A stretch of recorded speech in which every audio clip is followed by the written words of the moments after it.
நீங்கள் எல்லாருமே அந்த வார்த்தைகளை ரொம்ப கவனமாய் ஸ்பெஷலாக வாலிப தம்பிகளும் தங்கச்சிகளும் இந்த செய்தியை கண்டிப்பாக நீங்கள் கேட்கறது மட்டுமல்ல, இதன்படி நீங்கள் நடக்கணும் அப்படின்னு நான் உங்களிடத்தில் ரொம்ப தாழ்மையாய் நான் கேட்கிறேன்.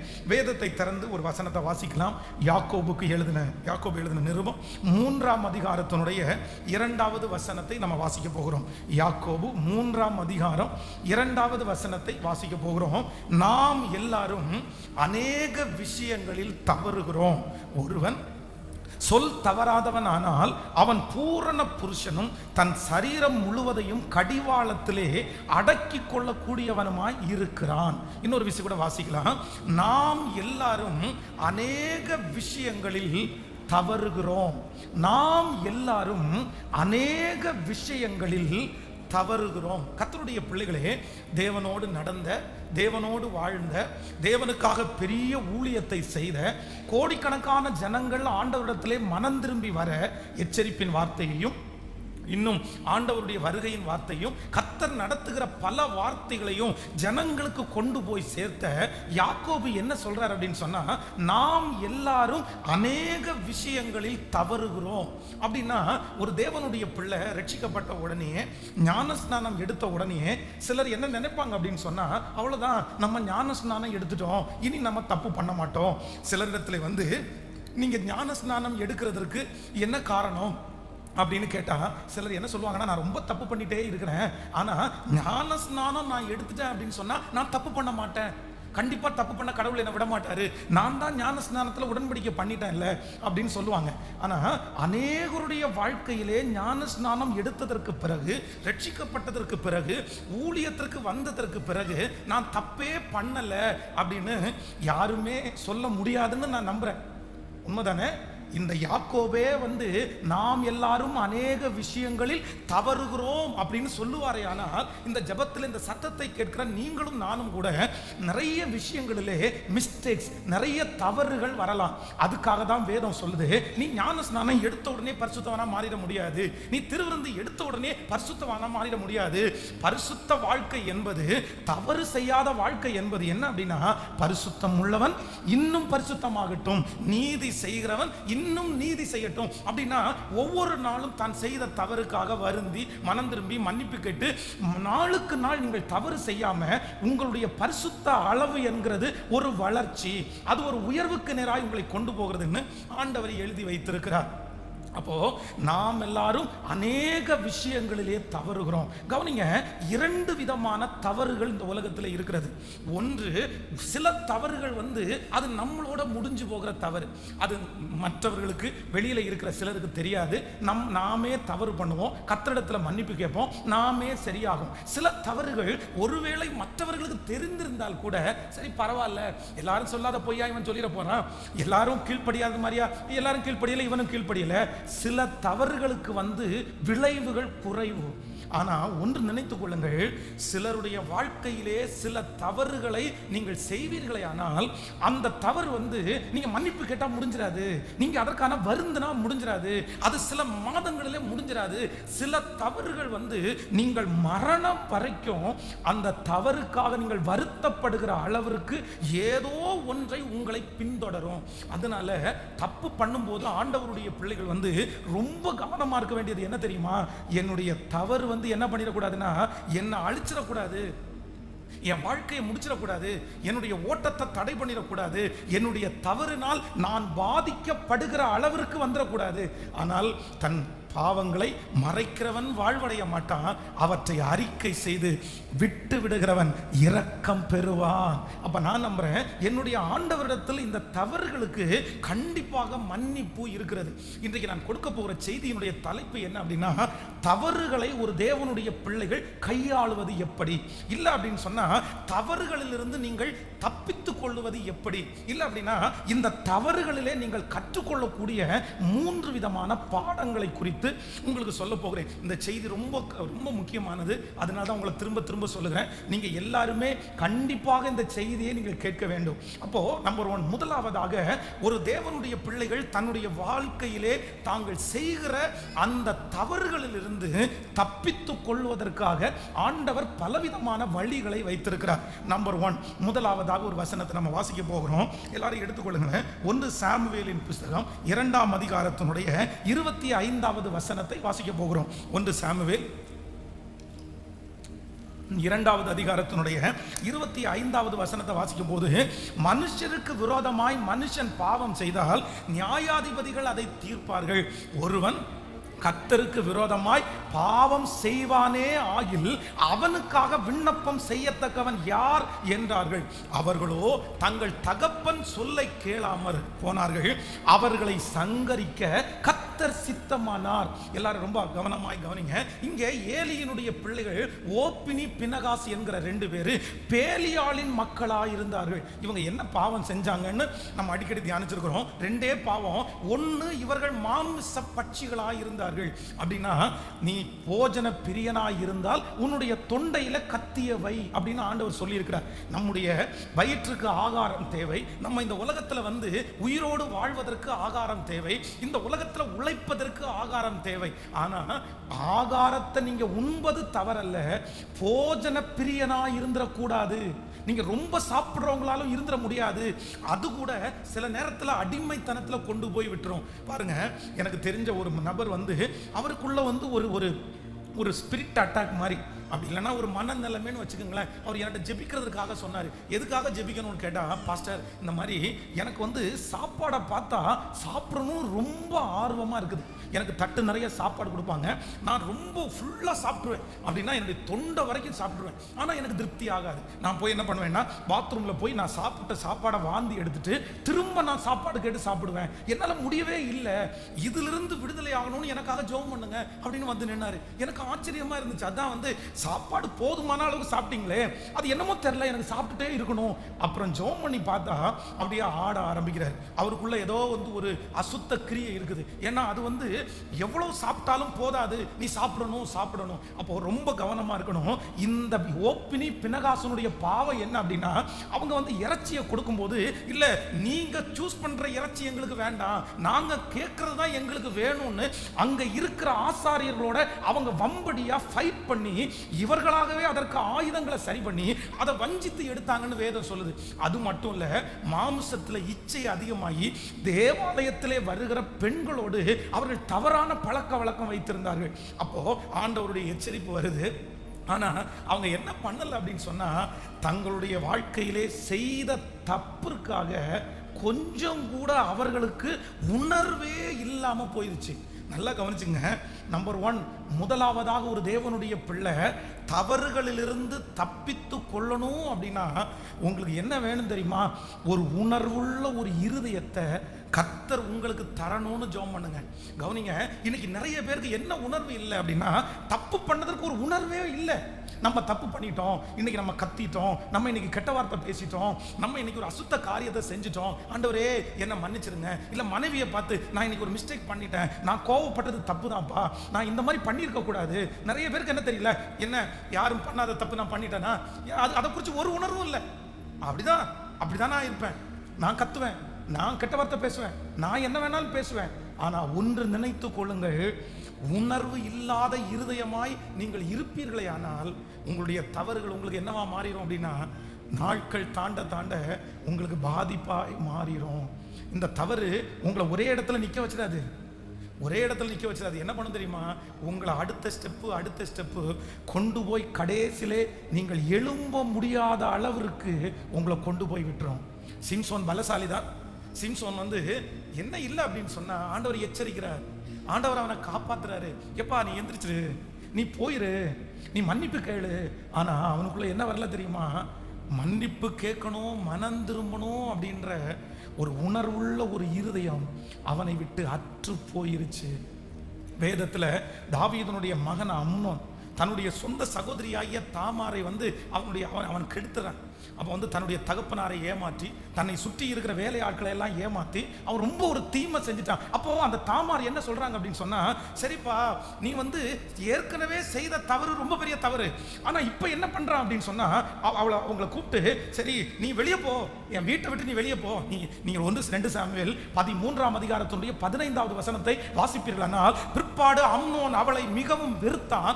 அவளை விரும்பின விருப்பத்தை பார்க்கலும் அவளை வெறுத்த வெறுப்பு அதிகமாக இருந்தது. ஆகையால் நீ எழுந்து போய்விடு என்று அம்னோன் அவளோட சொன்னான். அடுத்த வசனத்தை வாசிப்பினானா, அப்பொழுது அவள், நீ எனக்கு முந்தி செய்த அநியாயத்தை பார்க்கணும், இப்பொழுது என்னை துரத்தி விடுகிற அநியாயம் கொடுமையா இருக்கிறது என்றால். ஆனாலும் அவள் சொல்லை கேட்க மனதில்லாமல், அடுத்த வசனம் தான் கொடுமையானது, தன் சேவிக்கிற தன் வேலைக்காரனை கூப்பிட்டு, நீ இவளை என்னை விட்டு வெளியே தள்ளி கதவை பூட்டு என்றான். எப்படி பாருங்க, அவன் வந்து புருஷனை அறியாத ஒரு வாலிப பொண்ணு. அவன் அந்த மாதிரி தன்னை அப்ரோச் பண்ண வரும்போது, வேண்டாம் வேண்டாம் நீ இப்படி பண்ணாத, இப்படி செய்யாத, இது நல்லா இருக்காது, நமக்கு நல்லா இருக்காது, நம்முடைய அம்மா அப்பாவுக்கு நல்லா இருக்காது, நம்முடைய எதிர்கால வாழ்க்கைக்கு நல்லா இருக்காது, இவ்வளவு தூரம் எச்சரிச்சும் கேட்காமல், இல்ல பரவாயில்ல அப்படின்னு சொல்லி அவ்வளோ பெரிய தவறை அவன் செஞ்சுட்டு இப்ப தப்பு பண்ணியாச்சு. சரி, ஐயோ நம்ம தப்பு பண்ணிட்டோம், ஐயோ நம்ம இப்படி பண்ணியிருக்க கூடாது, நம்ம இவ்வளோ கேவலமா நம்ம நடந்துட்டோமே, சாரி பண்ணிக்கோ, சரி நான் உனக்கு தப்பு பண்ணிட்டேன், நான் ஏதாவது உனக்கு நான் செய்யறேன், ஏதாவது ஒரு விதத்தில் நான் உனக்கு ஒரு அனுசரணை நான் பண்றேன் அப்படின்னு சொல்லாம, அவனுடைய இருதயம் அந்த தவறை செய்து முடிச்ச உடனே அவனுடைய இருதயத்துல உணர்வே வரல, அது தப்புன்னே தெரியல, அது தப்புன்னு மனஸ்தாவே படல. நீ வெளியே போயிரு, எனக்கு அதெல்லாம் குறித்து கவலை இல்லை, உன் வாழ்க்கையை குறித்து எனக்கு கவலை இல்லை, உன் ஃபியூச்சரை குறித்து எனக்கு கவலை இல்லை, நீ வெளியே போயிரு. அவ கேட்கலன்னு சொன்ன உடனே அவளுடைய கழுத்தை பிடிச்சி வெளியே இருக்கிற 4 பேரை கூப்பிட்டு, இவளை வெளியே தள்ளி கதவை சாத்துக்கடா, இவன் கண்ணு முன்னாடி நிற்க கூடாதுன்னா அப்படின்னு சொல்லி, தான் உணர்வே இல்லாத ஒரு இருதயமாயி, வேதம் சொல்லுது வேற எதுவும் பண்ணல. அடுத்த நாள் வேலை கிளம்பிட்டார், மயிர் கத்திரிக்க வேலைக்கு போயிட்டார், ஆடு மேய்க்கிற வேலைக்கு போயிட்டார். ரொட்டீனா அது அப்படியே நடந்துட்டு இருக்குது. இவ்வளோ பெரிய தப்பை பண்ணிட்டு, இவ்வளோ பெரிய தவறை செஞ்சுட்டு, ஒரு மன வருத்தம் இல்லாம, ஒரு ஜபம் இல்லாம, ஒரு அர்ப்பணிப்பு இல்லாம மறுபடியும் வேலைக்கு போய் இருக்கும்போது வேதம் சொல்லுது, அந்த தவறை குறித்து அவனுடைய இருதயம் உணர்வடையாததுனால அவனுடைய மரணம் சீக்கிரமாய் சந்திச்சது. சகோதரன் கொண்டுட்டான், வாலிப தம்பி, வாலிப தங்கச்சி. ஒருவேளை நீ தவறு செஞ்சிருக்கலாம், ஆனா தப்பு பண்ணிட்டு உங்க அப்பாவுக்கு விரோதமா தப்பு பண்ணிட்டேன்னு தெரியுது, ஆனா ஒரு சாரி தப்பு பண்ணிட்டாப்பா, ஆனா கேட்க மாட்டோம். ஏன் அப்படி தெரியுமா? உணர்வுள்ள இருதயம் இல்லை. அம்மாவை பார்த்து, மா சாரிம்மா செஞ்ச தப்பு, உங்களை வருத்தப்படுத்திட்டேன், ஒரு உணர்வுள்ள இருதயம் இல்லை. போன் இவங்க பண்றது இல்லை, அவங்க பண்ணுனா கூட அட்டன் பண்றது இல்லை. தப்பு பண்ணது யார் தெரியுமா? மகள் தான் தப்பு பண்ணிச்சு, மகன் தான் தப்பு பண்ண. அவ்வளவு தவறு செஞ்சதற்கு பிறகு கணவன் தான் தப்பு பண்ணது, மனைவி தான் தப்பு பண்ணது. தப்பு பண்ணிட்டோம், அவனை வருத்தப்படுத்திட்டோம், அவங்க மனசை உடைச்சிட்டோம் அப்படின்னு தெரிஞ்சதற்கு பிற்பாடும் ஒரு உணர்வு கூட இல்லாம, அவதானே அவன் தானே அதுதானே அப்படின்னு நினைச்சிட்டு உங்க வேலையை நிறுத்தல, உங்க ஊழியத்தை நிறுத்தல, உங்களுக்கு எதுவுமே நிறுத்தல, உணர்வே இல்லை அப்படின்னா, நான் நம்புறேன் ஆண்டவர் கண்டிப்பாக உங்களுக்கு ஒரு நாளும் துணை நிற்கவே முடியாது.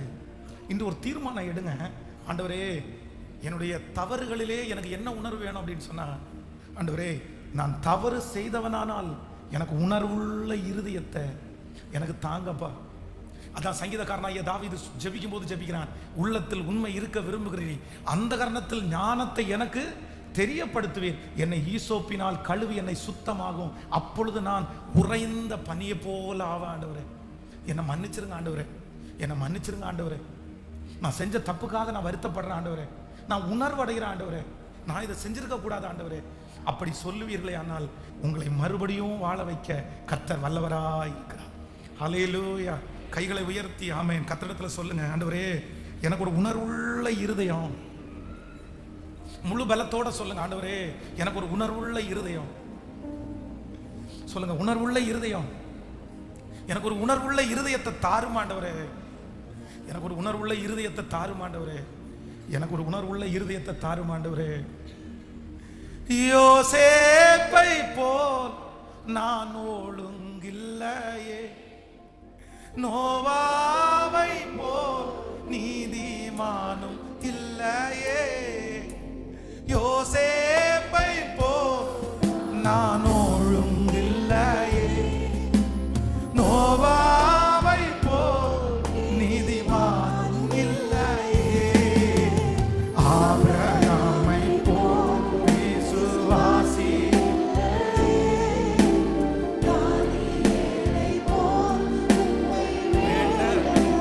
சொல்லு ஆபிரகாமை போல விசுவாசி இல்லையே, தானியேலை போல் உம்மை வேண்டவில்லை. நான் வீணான் தானாக வந்து நிற்கிறேன். சொல்லு நானாக தானாக வந்து நிற்கிறேன். நானாக வந்து நிற்கிறேன். உம் பிரசன்னத்தில் வந்து நிற்கிறேன். நீர் இன்று ஏற்றுக்கொள்வீரா? ராஜ்யம் சேர்த்துக்கொள்வீரா? கைகளை உயர்த்தி எல்லாரும் சொல்லுவோம், நானாகவே இயேசுவே, ஒரு உணர்வுள்ள இருதயத்தை தாருவாண்டவரே, வந்து நிற்கிறேன். நீர் இன்று ஏற்றுக்கொள்வீரா? ராஜ்யம் சேர்த்துக்கொள்வீரா? ஆண்டவர் உங்களோடு கூட இருக்கிறதுடைய அர்த்தம் என்ன தெரியுமா? கர்த்தர் உங்களோடு கூட இருக்கிறார் என்றதை நீங்க எதுல கண்டுபிடிப்பீங்க தெரியுமா? ஆவியானவர் உங்களை நடத்துறது எப்படி தெரியும் தெரியுமா? ஒரு சின்ன தவறு பண்ணினாலும், ஒரு சின்ன தப்பு பண்ணினாலும், சாப்பிடும்போது மனசு வலிக்கும், வண்டி ஓட்டும் போது மனசு வலிக்கும், எவ்வளோ சந்தோஷமான விஷயங்கள் எங்களை சுற்றி இருந்தாலும் உங்க மனசு சந்தோஷமாகவே இருக்காது. ஐயோ நம்ம இப்படி தப்பு பண்ணிட்டோமே, நம்ம இப்படி தப்பு பண்ணிட்டோமே, நம்ம ஏன் இப்படி தப்பு செஞ்சோம், பரத்திற்கு விரோதமா தப்பு பண்ணிட்டோமே, ஆண்டவருக்கு விரோதமா தப்பு பண்ணிட்டோமே. தாவீதை குறித்து வேதம் சொல்லுது, தன்னுடைய கூட வேலை செய்கிற, தன்னுடைய கையிலிருந்த ஆகாரத்தை வாங்கி புசிக்கிற அந்த ஊழியக்காரன் வந்து ஒரு ஸ்டோரிய சொல்லி, நீ தான் அந்த மனுஷன், நீ மோசமானவன், உன்னை கொன்றிருக்கணும், உன்னை உயிரோட வைக்க கூடாது, நீ பண்ணுன தப்பு நல்ல சரியான தப்புன்னு நினைக்கிறியா அப்படின்னு சொன்ன உடனே, ஹே நீ எல்லாம் எனக்கு வேலை பார்க்கறவன், நீ எல்லாம் எனக்கு வந்து எப்படி சொல்ல முடியும் அப்படின்னு மனசுல சொல்லாத, அவன் சொன்ன உடனே ஒரு உணர்வுள்ள ஒரு இருதயம் வருது தெரியுமா? அப்படியா, ஆமா ஆமா ஆமா நான் அப்படி செஞ்சிருக்க கூடாது, என்னை மன்னிச்சிருங்க, என்னை மன்னிச்சிருங்க ஆண்டவரே. ராஜாவா இருந்த போதிலும் ஆண்டவருடைய மன்னிப்பை கேட்கறதுக்கு போய் உபவாசம் இருந்தா ஜனங்கள் தன்னை தப்பா நினைப்பான்னு கூட யோசிக்காம, அதுதான் உணர்வுள்ள இருதயம். இன்னைக்கு அவன் சின்னவன், அவன்கிட்ட போய் நான் எப்படி சாரி கேட்க முடியும்? அவன் என்கிட்ட சம்பளம் வாங்குறவன், அவன்கிட்ட போய் நான் எப்படி சாரி கேட்க முடியும்? நான் தப்பு பண்ணது உண்மைதான், ஆனால் நான் வந்து இவ்வளோ பொசிஷன்ல இருக்கிறேன், மற்றவங்களுக்கு தெரிஞ்சா நல்லா இருக்காது அப்படின்னு தன்னுடைய உணர்வுள்ள இருதயத்தை மங்கி பண்ண போகிறவர்கள் எத்தனையோ பேர் இருக்கிறாங்க. அடிக்கடி கடிந்து கொள்ளப்பட்டும் தன் பிடரியை கடினப்படுத்துகிறவன் சகாயமின்றி சடுதியிலே நாசமடைவான் என்று பைபிள் நமக்கு சொல்லுது. பைபிள் நமக்கு சொல்லுது, பிரதர் ரொம்ப ஜாக்கிரதை. சரி, ஏதோ அந்த கோபத்தில் வாய் தவறி சொல்லிட்டீங்க, ஏதோ அந்த சூழ்நிலை உங்களை வந்து கொண்டு போய் அப்படி தள்ளிருச்சு. ஆனா ஒன்று நினைச்சிங்க, பாவம்ன்றது கண்டிப்பா கத்தி தான், பாவம்ன்றது கண்டிப்பா கத்தி தான். இல்ல கத்தி மேல கைய வச்சுட்டேன் அது வெட்டாது, கத்தி மேல காலை வச்சுட்டேன் அது வெட்டாதுன்னு யாருமே சொல்ல முடியாது. பரிசுத்தத்திற்கென்று ஒரு உயர்வு இருக்குமானால் பாவத்துக்கென்று ஒரு விளைவு இருக்கிறது உண்மை. உண்மைக்கென்று ஒரு ஆசீர்வாதம் இருக்குமானால் பொய்க்கென்று ஒரு தீமை இருக்கிறது உண்மை. கண்டிப்பா அது உங்களுக்கு தீமை வராம இருக்காது. அது இன்னைக்கு சரியா இருக்கலாம், இன்னைக்கு ஒரு பாதிப்பு இல்லாம இருக்கலாம், இன்னைக்கு எல்லாமே நல்லபடியா நடக்கலாம், இன்னைக்கு அதனால எந்த இதுவும் நடக்கலையே, நான் எங்க பாதிக்கப்பட்டேன் அப்படின்னு நினைக்கலாம். ஆனா ஒரு நாள் நம்ம செய்த தவறுக்கு கண்டிப்பாக நம்ம கத்தி மேலதான் வச்சிருக்கிறோம் அப்படின்ற ஒரு சூழ்நிலை கண்டிப்பாக வரும். இன்றைக்கு ஆண்டவருடைய சமூகத்தில் எல்லாரும் எந்த இருதயத்திற்காக கேட்க போறோம் அப்படின்னா, எனக்கு ஒரு உணர்வுள்ள இருதயத்தை எனக்கு சத்தமா சொல்லுங்க. சவுல் வந்து தேவனுடைய மனுஷன் வந்து சொல்ல சொல்ல சொல்ல அவன் ஒரு பெரிய விஷயமாவே எடுக்கல. எப்பா நீ செய்யறது தப்பு, அவன் ஒரு பெரிய விஷயமா எடுக்கல. அடுத்த டைம் வந்து நீ எப்படி இப்படி பண்ணன, அவனுக்கு ஒரு பெரிய விஷயமாவே தெரியல. அந்த உணர்வுள்ள இருதயம் வராததுனால நாட்கள் தாண்ட தாண்ட தாண்ட எப்படின்னா அந்த பாவம் வந்து அவனுக்கு ஸ்லோ பாய்சன் மாதிரி மாறிடுச்சு. நீங்க கடந்த நாட்களில் ஒரு செய்தித்தாளில் வந்து வாசிக்கும் போது வந்து இந்த உலகத்திலேயே மிகப்பெரிய டான்சர் மைக்கேல் ஜாக்சன் அவருடைய அந்த அந்த அந்த வாழ்க்கை ஸ்டோரியில் அவங்க அம்மா வந்து கொடுத்த ஒரு பேட்டியை வந்து நான் வாசித்தேன். அப்படின்னா அவங்க அம்மா என்ன ஸ்டேட்மெண்ட் கொடுத்துருக்குறாங்கன்னா, நான் மறிக்கிறதுக்கு முன்னாடி என் பிள்ளை வந்து செத்து போனது எனக்கு வருத்தம் தான், ஆனால் இன்னைக்கு நான் வந்து கொஞ்சம் ஆறுதல் அடைகிறேன். ஏன் அப்படின்னா என் பையன் சாவுக்கு காரணமாக இருந்த ஒரு மனுஷனை வந்து பிடிச்சி தண்டனை கொடுத்துட்டாங்கல்ல, அதுக்காக நான் வந்து மனசு எனக்கு நிம்மதி ஆயிடுச்சு. நான் சாகிறதுக்குள்ள என் பிள்ளைய கொன்ன அந்த மனுஷனுக்கு தண்டனை கிடைச்சிருச்சு. இல்லை யார் அப்படின்னா அந்த மைக்கேல் ஜாக்சன் மரணத்திற்கு காரணமாக இருந்த நபர் யார் அப்படின்னா அந்த மைக்கேல் ஜாக்சனுக்கு பர்சனலா டாக்டரா இருந்த ஒரு டாக்டர். அந்த டாக்டருக்கு வந்து மாதமானால் நம்முடைய ஊரினுடைய சேலரி கணக்கு போட்டு கோடிக்கணக்கான மாசம் 1 கோடி அந்த மாதிரிலாம் சம்பளமாமா. அவருக்கும் ஒரு பணம், அப்படி சொல்றாங்க, அவருக்கும் ஒரு பண நெருக்கடி இருந்திருக்குது. அதனால இந்த வேலையை விட்டுட்டு போக முடியாத ஒரு சூழ்நிலை. என்ன அப்படின்னா இந்த மைக்கேல் ஜாக்சன் வந்து நிறைய ஸ்டேஜில் எல்லாம் கீழே விழுந்ததுனால இந்த மூக்கில் அடிபட்டு நிறைய ஆப்ரேஷன் பண்ண வேண்டியது இருந்துச்சு. இந்த பிளாஸ்டிக் சர்ஜரி நிறைய பண்ண வேண்டியது இருந்துச்சு.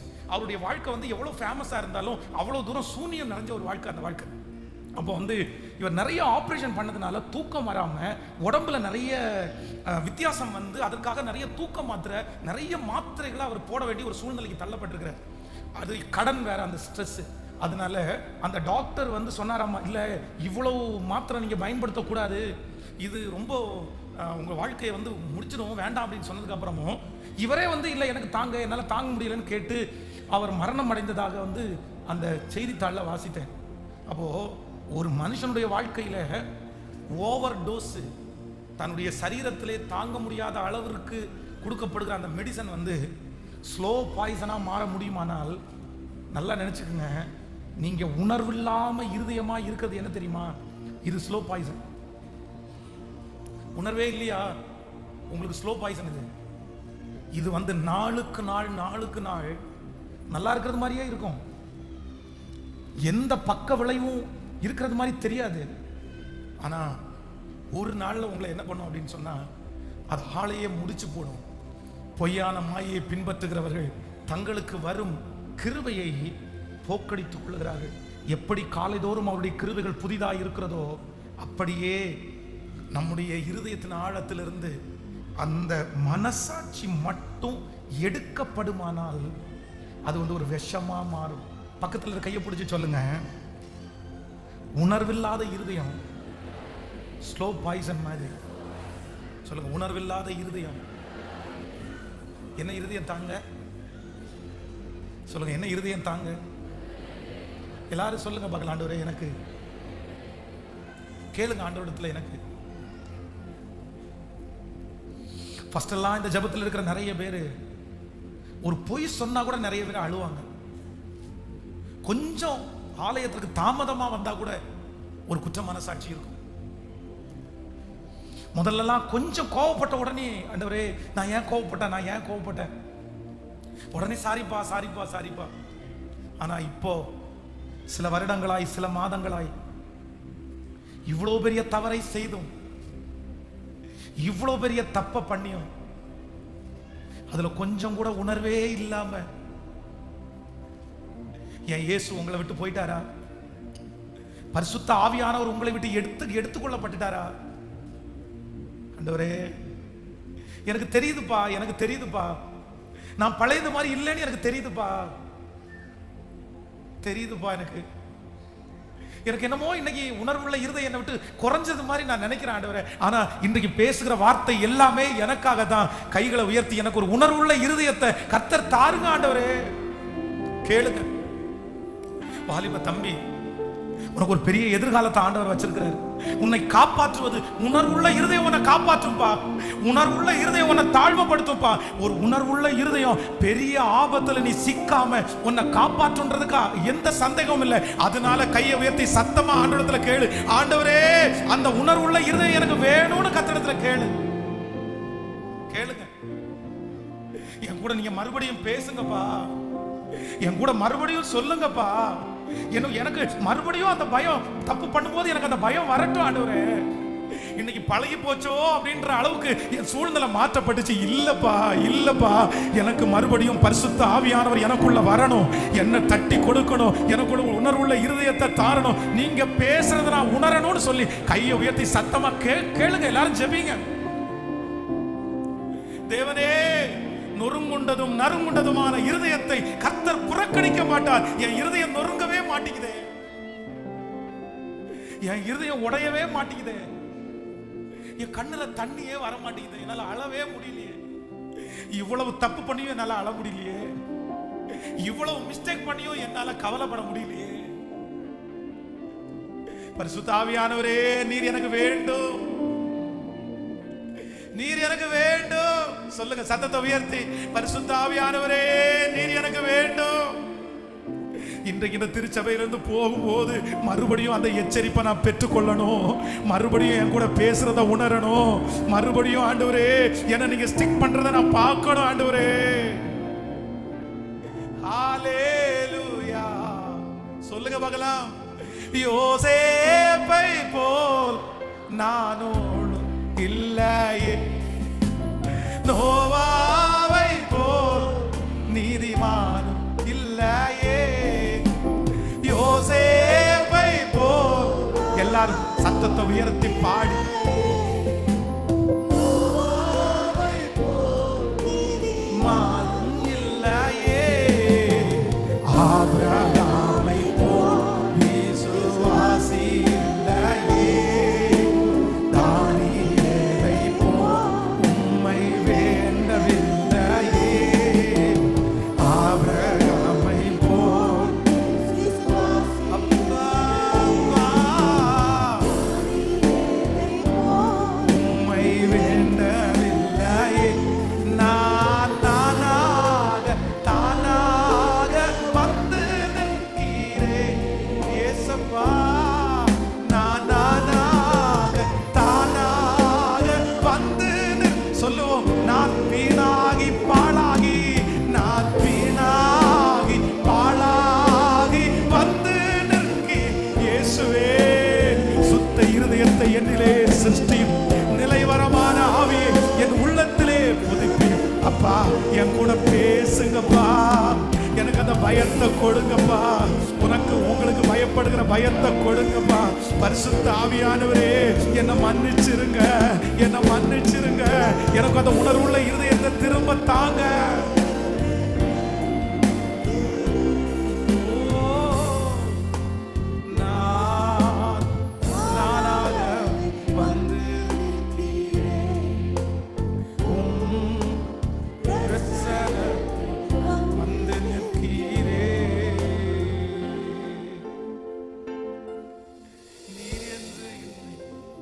ஏற்றுக்கொள்வீரா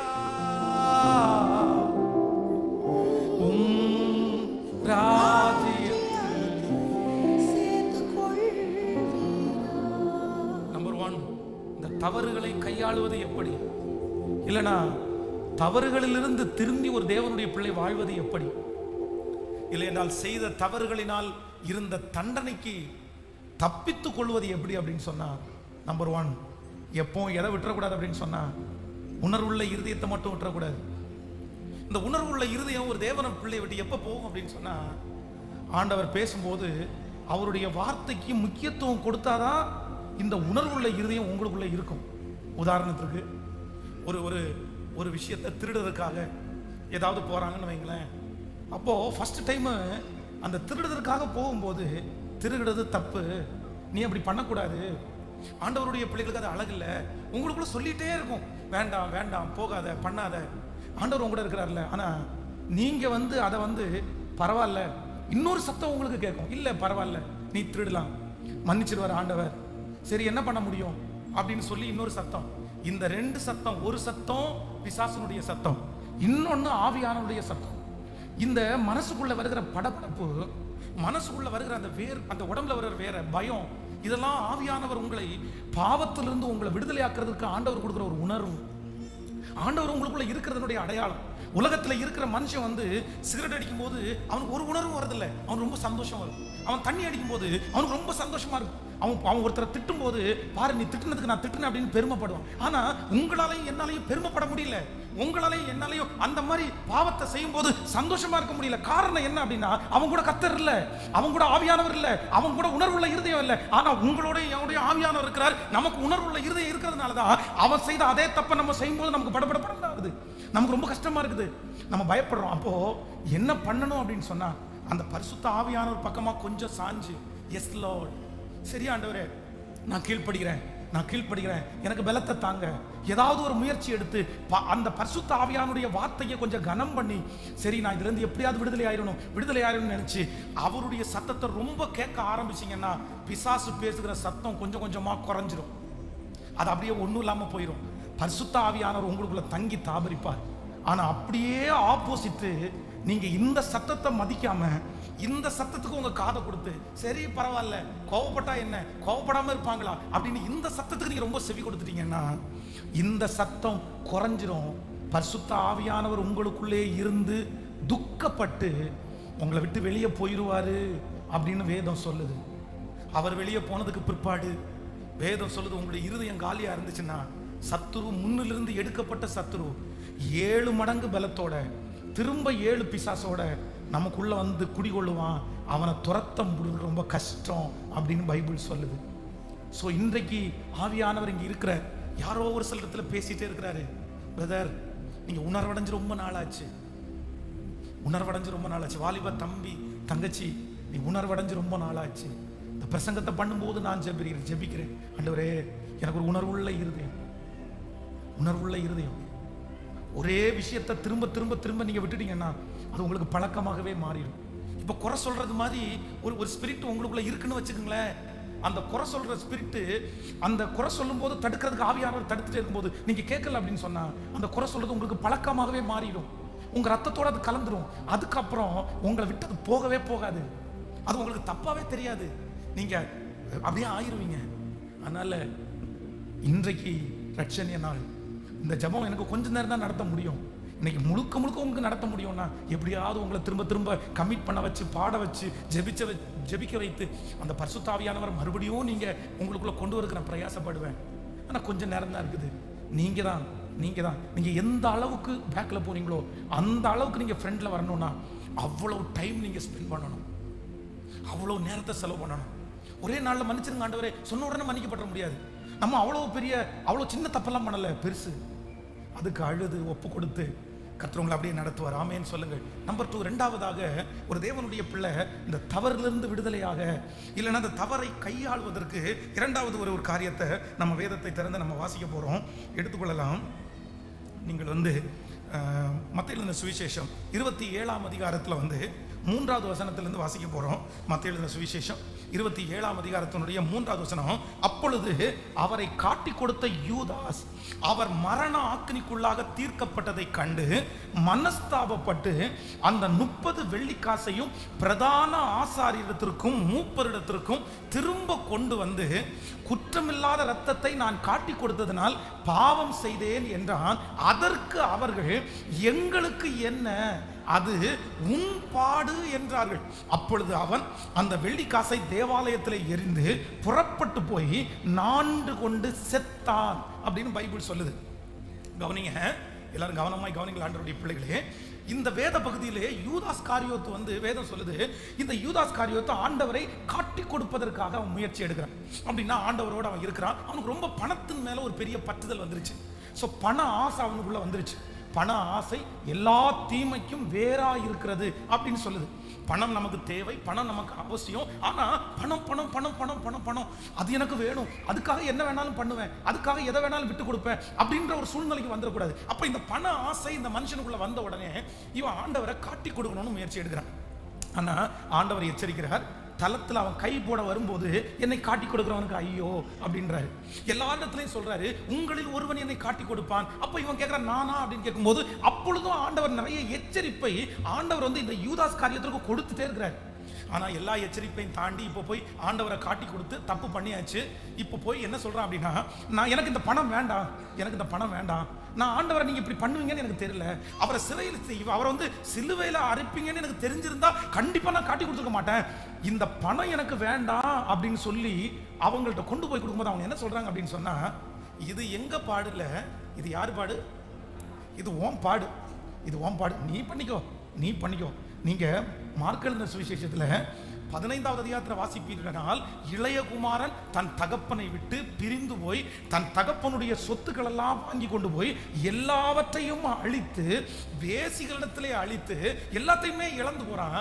ஆனா திரும்ப அந்த மனுஷன் ஒன்று சொல்லுது, தன் தகப்பனாரிடத்திற்கு வந்து, தகப்பனே உமக்கு விரோதமாகவும் பரத்திற்கு விரோதமாகவும் நான் பாவம் செய்தேன், இனி உம்முடைய பிள்ளை என்று சொல்லுவதற்கு எனக்கு தகுதி இல்லை. உடனே உங்க அப்பா அணைச்சு கொள்றாரு.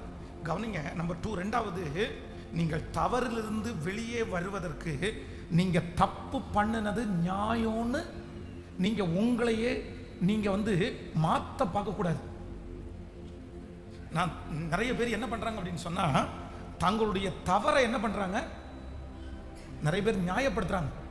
நான் கோவப்பட்டது, சொல்லுங்க, நான் கோவப்பட்டது நியாயம், நீ என்ன கோவப்படுத்தின, நான் கோவப்பட்டேன், நான் இந்த தப்பு பண்ணது சூழ்நிலை அப்படி தப்பு பண்ணிட்டேன், இந்த சிச்சுவேஷன் இப்படி இருந்துச்சு.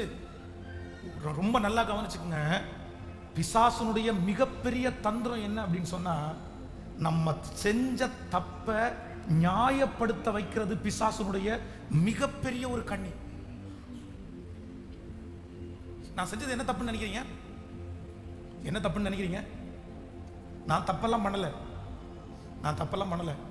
இல்ல கொஞ்சமாவது நீ யோசிச்சு பாரு, யோசிச்சு பாருறதுக்கு என்ன இருக்குது, என்ன இருக்குது? நான் எப்பவும் பெருசா தப்பெல்லாம் பண்ண மாட்டேன், நான் நியாயமா தான் பண்ணுவேன், நான் நியாயமா தான் செய்வேன். ஆண்டவர் வந்து ஆதாமையும் ஏவாளையும் கொண்டு போய் ஏதேன் தோட்டத்தில் உட்கார வச்சுட்டு என்ன சொல்றாரு அப்படின்னு சொன்னா, இந்த தோட்டத்தினுடைய எல்லா விருட்சத்தின் கனியையும் புசிக்கலாம், ஆனா தோட்டத்தின் நடுவில் உள்ள இந்த விருட்சத்தின் கனியை நீ புசிக்காதபடி எச்சரிக்கையா இரு. இப்ப ஆண்டவர் வர்றார், வந்த உடனே ஆதாமே நீ எங்கே இருக்கிறாய்? உடனே அவன் சொல்றான், ஆண்டவரே நான் நிர்வாணியா இருக்கிறதுனால பயந்து ஒளிந்து கொண்டிருக்கிறேன். உடனே கர்த்தர் கேட்கிறாரு, உன்னை நிர்வாணி என்று உன்னை காண்பித்தவன் யார்? நான் புசிக்க கூடாது என்று சொன்ன கனியை நீ புசிச்சாயோ அப்படின்னு சொன்ன உடனே அடுத்த நிமிஷம் ஆதாம் என்ன சொல்றாரு தெரியுமா? ஆண்டவரே நீங்க கொடுத்தீங்கல்ல. யாரு தப்பு? நான் பண்ணல. யார் பண்ணா? இவன் என்ன தப்பு பண்ண வச்சுட்டா, இவன் என்ன புசிக்க வச்சுட்டா, இவன் எனக்கு பறிச்சு கொடுத்தா, இவ கையில இருந்து நான் வாங்கி சாப்பிட்டேன், நீங்க கொடுத்தது ஆண்டவர், நான் என்ன பண்ண முடியும்? உடனே ஸ்திரீயின் இடத்துல பார்த்து கேட்கிறாரு, ஸ்திரீயே நீ இப்படி பண்ணது என்ன? உடனே அவங்க என்ன பண்ணிட்டாங்க தெரியுமா? நேர அப்படி போயிட்டு, ஆண்டவரே நான் ஒண்ணுமே பண்ணல, இந்த சர்ப்பம் தான் என்ன பண்ணிருச்சு, வஞ்சிச்சிருச்சு. ஆண்டவருக்கு தெரியும், சர்ப்பத்திட்டு கேட்டா அதை அடுத்து எதை சொல்லும், என்ன இந்த மாதிரி குடி சத்தம் உள்ள பூந்துருச்சு, நான் ஒண்ணுமே பண்ணல அப்படின்னு. ஆனா பிசாசுனுடைய மிகப்பெரிய தந்திரம் என்ன அப்படின்னா, நான் இப்படி இருக்கிறதுக்கு அவங்க தான் காரணம், நான் இப்படி கோவப்படுறதுக்கு அவங்க தான் காரணம். பிரதர் சிஸ்டர், யாரோ ஒருத்தர் இந்த சத்தத்தை கேட்கிறவங்க தப்பு பண்ணினதை ஒத்துக்காம, தப்பு நான் தான் பண்ணினேன்னு உங்களை ஒப்பு கொடுக்காம, ஏதோ ஒரு வார்த்தையை சொல்லி 1000 காரணத்தை சொல்லி நீங்க நியாயப்படுத்தலாம். உங்க மேல அவங்க செஞ்சது தவறுதான், அதன்படி பார்த்தா நீங்க செஞ்சது நியாயமா இருந்தாலும் தப்பு பண்ற உரிமையை நம்ம கையில ஆண்டவர், அவங்க அப்படி நம்மளை கைட் பண்றதுக்காக கண்டிப்பாக தப்பு பண்ணி நம்மளை நியாயப்படுத்த முடியவே முடியாது. நியாயப்படுத்திட்டே இருக்கிறீங்களா? நான் என்ன பண்ணுவேன், நான் என்ன செய்வேன்? நானும் ஒரு மனுஷி தானே, நானும் ஒரு மனுஷன் தானே, எல்லாம் ஒன்றும் பரவாயில்ல, எல்லாம் ஒன்றும் பரவாயில்ல. ஹே நீதாண்டி, ஏன் நீதாண்டா? இல்லவே இல்லை. யாரும் யாரையும் குற்றப்படுத்த முடியவே முடியாது. நான் செய்த தவறுக்கு யார் காரணம் சொல்லுங்க? கேட்கல நிறைய பேருக்கு நான் சொல்றதுக்கு வராது, நான் சொல்றது வராது. நான் செஞ்ச தப்புக்கு யார் தான் காரணம்? எங்க அம்மாவா, எங்க அப்பாவா? நிறைய பேர் அப்பா மேல போட்டுருவாங்க, நிறைய பேர் அம்மா மேல போட்டுருவாங்க. நீ தான் இப்படி பண்ண, நீ செஞ்சதுனால தான் இப்படி ஆயிடுச்சு. பாரு என்ன நீ ரொம்ப டென்ஷன் படுத்துற, பாரு என்ன நீ ஜெபிக்க விடாம தடை பண்ற, பாரு என்ன பரிசுத்தமா வாழ விடாம நீ இப்படி பண்ற. அவங்க அப்படி வாழ விடாம இருந்தா உங்களுடைய புத்தி எங்க போச்சுன்னு தான் ஆண்டவர்.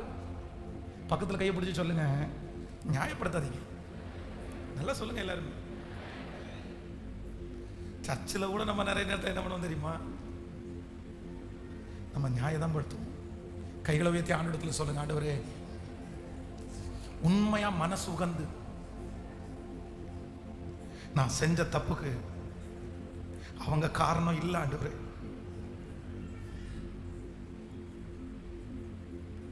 என் மேலதாப்பா முழு தப்பு, நான் தான்ப்பா முழு காரணம், நான் தான்ப்பா.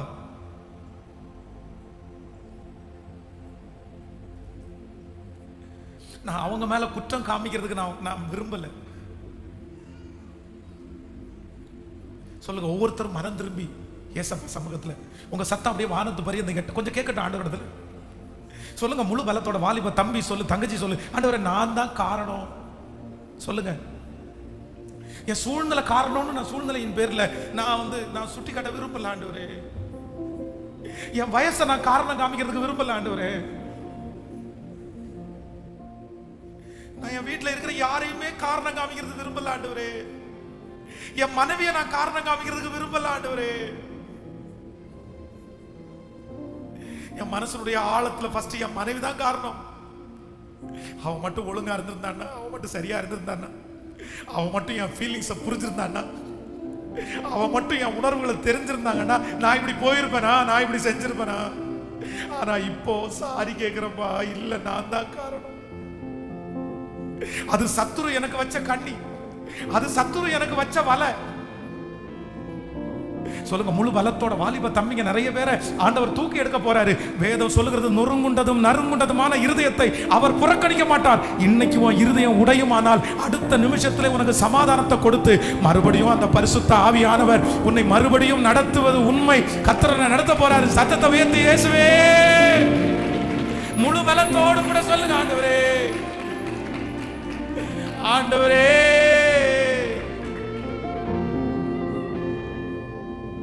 மாதாளை போல் உம்மை நேசிக்கலையே, மரியாளை போல் வேண்டவில்லையே, மாதாளை போல் உம்மை சேவிக்கலையே, மரியாளை போல் உம்மை நேசிக்கலையே, எஸ்தரை போல எதையும் செய்யவில்லையே, எலிசபெத்தின் நற்குணங்கள் என்னில் இல்லையே, நான் வீணாகி ஏசப்பா என் தரிசனத்தை என்னை விட்டு எடுத்துறாதீங்க ஆண்டவரே, என் வாழ்க்கையை என்னை விட்டு எடுத்துறாதீங்க ஆண்டவரே, என் எதிர்காலத்தை என்னை விட்டு எடுத்துறாதீங்க ஆண்டவரே. மன்னிச்சிருங்கப்பா, மன்னிச்சிருங்கப்பா. நான் நியாயப்படுத்தலப்பா, நான் நியாயப்படுத்தலப்பா, நான் தான்ப்பா காரணம். நானாக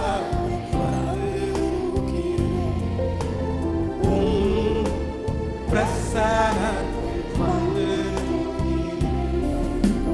நீ இன்று ஏற்றுக்கொள்வீரா, ராஜ்யம் சேர்ந்து கொள்வீரா. வாலிப தம்பி தங்கச்சி, நல்ல கவனமா நீ கேட்டுக்கோப்பா, நல்ல கவனமா கேட்டுக்கோ. நீ தயவு செய்து புரிஞ்சு கேட்டுக்கோ. எங்க அப்பா என்ன நேசிக்கவே இல்லை பாஸ்டர், என்ன ரொம்ப வெறுத்து வெறுத்து கூட்டினாங்க.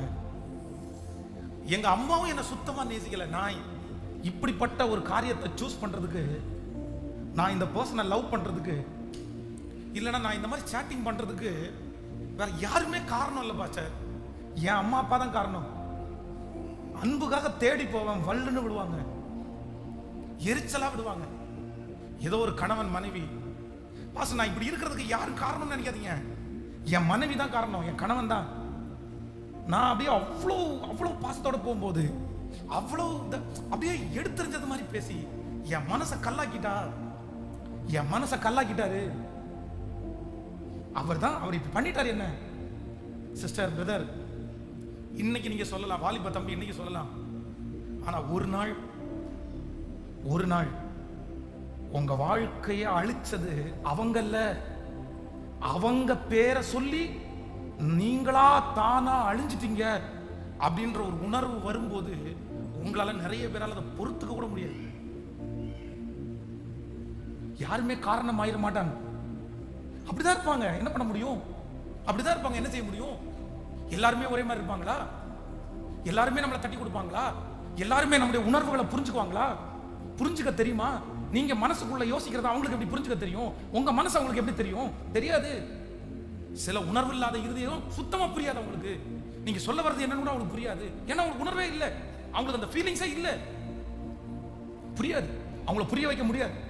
புரிய வைக்கிறதுக்கு ட்ரை பண்ணா கூட உங்களுக்கு விரோதமா பேசுவாங்களே தவிர உங்களுக்கு இப்படிப்பட்ட ஒண்ணு நீங்க யோசிக்கிறீங்கன்னா அதையும் புரிஞ்சுக்க தெரியாது. ஏன்னா அது கல்லு, அது மண்ணு. அவ்வளவுதான் அவங்களுடைய யோசனை, அவ்வளவுதான் அவங்களுடைய சிந்தை. சோ அப்படி புரிஞ்சுக்கவே தெரியாத, அந்த உணர்வே இல்லாத ஒரு ஜென்மம்னு சொல்லலாம். அந்த ஜென்மத்துக்கிட்ட அவங்க தான் என்னை இப்படி தள்ளுனாங்கன்னு அவங்களுக்காக உங்க வாழ்க்கையை நீங்க கெடுக்க முடியுமா? கெடுக்க முடியுமா? இல்ல இல்ல இல்ல.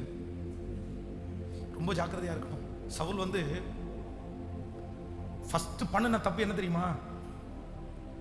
எப்பா நான் வரதுக்குள்ள எதுக்குப்பா நீ வந்து இந்த மாதிரி பலி செலுத்தின?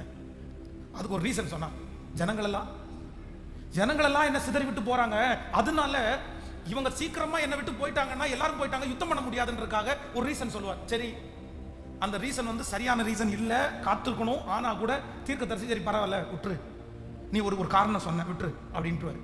அடுத்து ரெண்டாவது, நான் உன்னை எல்லாரையுமே நிக்கிரம் பண்ண சொன்னேன்ல, என் காதுகளில் கேட்கல இந்த ஆடு மாடுகள் சத்தம் என்னது அப்படின்னு கேட்டா அதுல ஒரு பிட்ட போட்டார். என்ன சொன்னார் அப்படின்னு சொன்னா, உங்களுடைய ஜனங்கள் வந்து கர்த்தருக்கு பலி செலுத்தணும் அப்படின்னு கேட்டாங்க, அதனால அவங்களே நிறைய உயிரோட வச்சிருக்காங்கன்னு ரெண்டாவது ஒன்று சொல்லிட்டாரு. சரி, அதையும் விட்டாரு. அடுத்த வார்த்தை பேசின உடனே போய் வஸ்திரத்தை, ஒருத்தருடைய வஸ்திரத்தை வந்து சாரி கேட்கறதுக்கு பிடிக்கிறதுக்குன்னு ஒரு லெவல் இருக்குது. இவர் பிடிச்சோன்னா அது கிழிஞ்சிருச்சு. அதுலயும் என்ன பண்ணிட்டாரு, தன்னுடைய வருத்தப்படல, ஆனா அதுக்கும் ஒரு காரணம் சொன்னார். சரி, அதற்கு பிறகு தாவீது ராஜாவாய் வருகிறார். இப்ப கோலியாத்துக்கு முன்னாடி நிற்கும் போது சவுல் கொண்டது 1000, தாவீது கொண்டது 10000 பாடுறாங்க. உள்ளுக்குள்ள ஒரு கசப்பு வந்துருச்சு.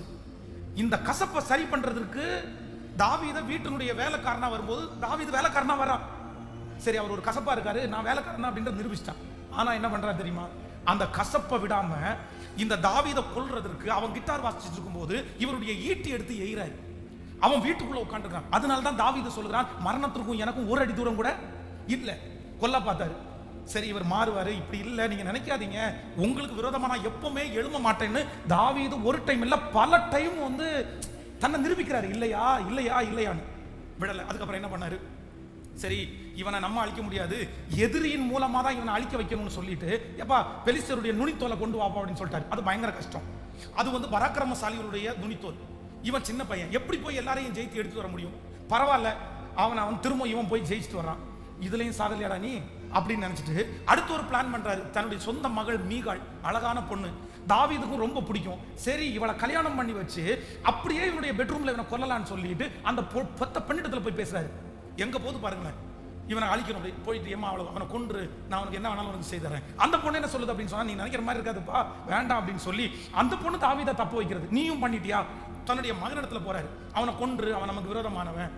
இப்படியே தாவீத தனக்கு எதிரி எதிரி எதிரி எதிரின்னு நினைச்சு தான் மேல தேவையில்லாத ஒரு கசப்பை வளர்த்து அவனே ஒரு பிரச்சனையை கிரியேட் பண்ணி கடைசியில தன்னுடைய வாழ்நாளில் 40 ஆண்டு ராஜ்யபாரம் காலத்துல ஒழுங்கா எதையுமே ராஜ்யபாரம் பண்ணாம பெத்த பிள்ளை யோனத்தான் கழுத மாதிரி வேகமா ஓடுவாராம்.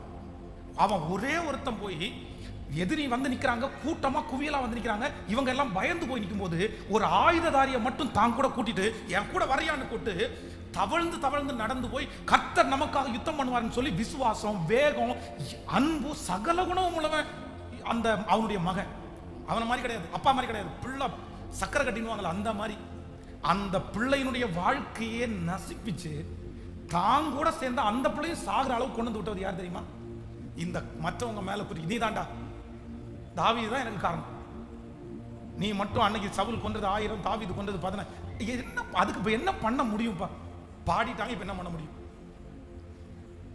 அதையே நினைச்சு அதையே ஒரு பெரிய கற்பனையா வளர்த்து கடைசியில் தன்னுடைய பட்டயத்தை நட்டு என்ன ஒரு கொன்னுற ஒருத்தனை கூப்பிட்டு என்ன கொன்றுப்பான்னு சொன்னா கூட ஐயோ நான் கொல்ல மாட்டேன்னு போயிட்டான். பட்டயத்தை நிறுத்தி அவனே விழுந்தான் அது மேல.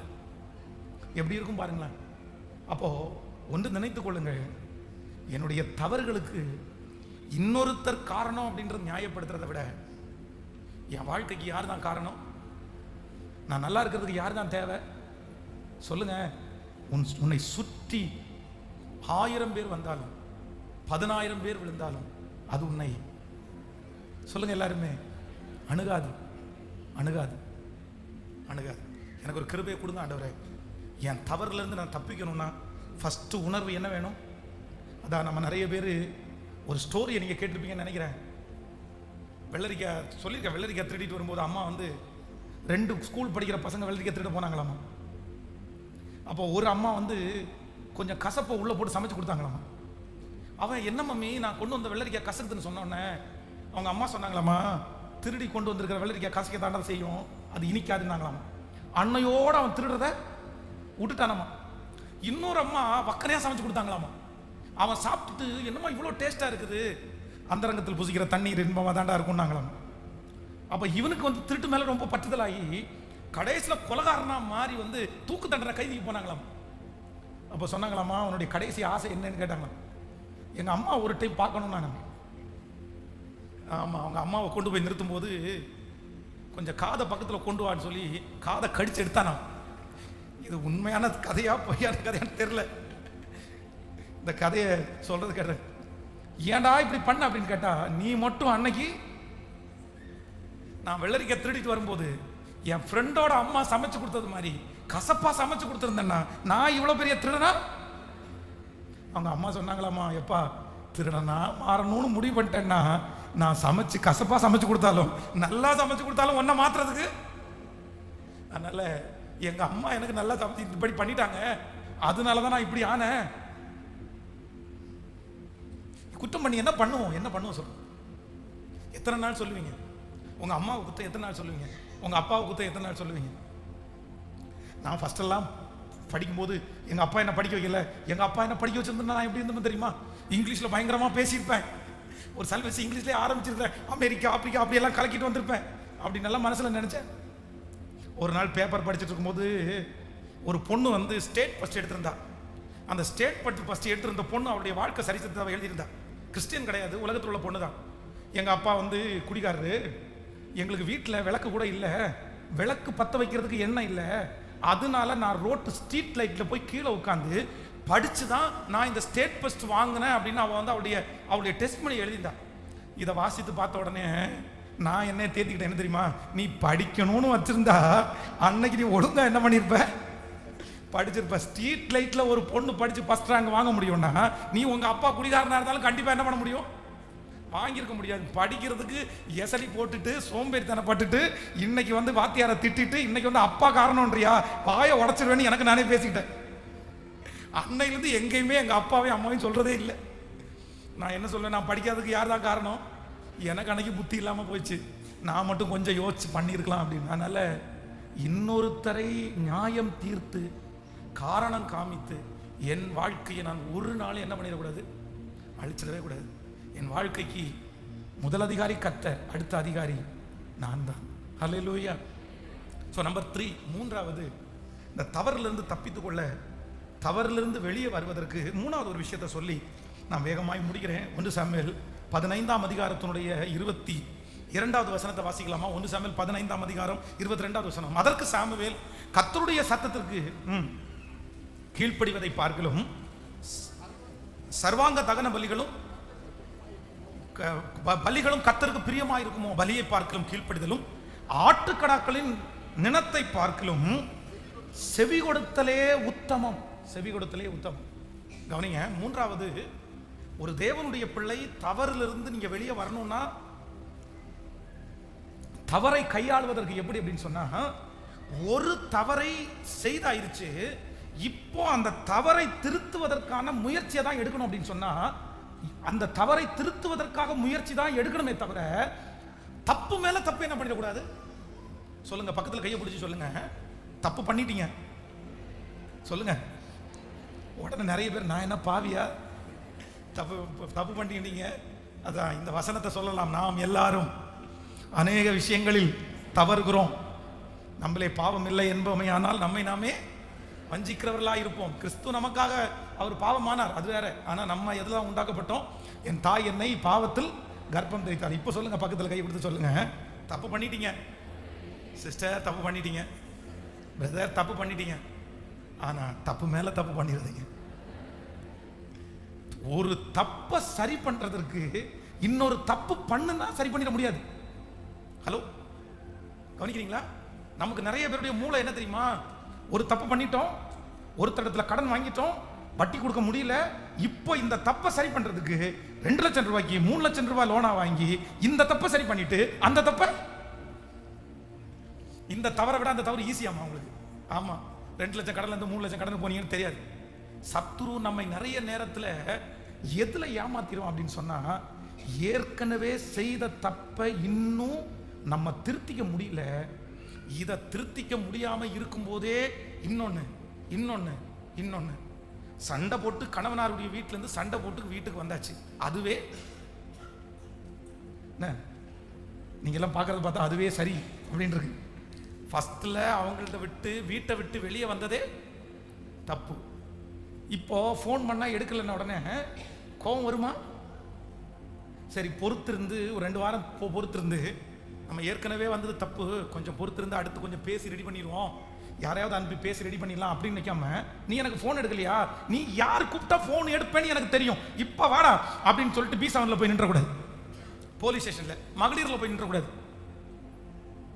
மகளிரில் போய் ஒரு பேப்பர் எழுதி கொடுத்து, என்னுடைய கணவனார் வீட்டை விட்டு அடித்து துரத்தினார், நான் வெளியே வந்து விட்டேன், இப்பொழுது ஃபோன் பண்ணா எடுக்க மாட்டார். இப்போ ஏற்கனவே பண்ணினதே, ஹலோ சொல்லுங்க, இப்போ அடுத்து தப்பு மேல தப்பு.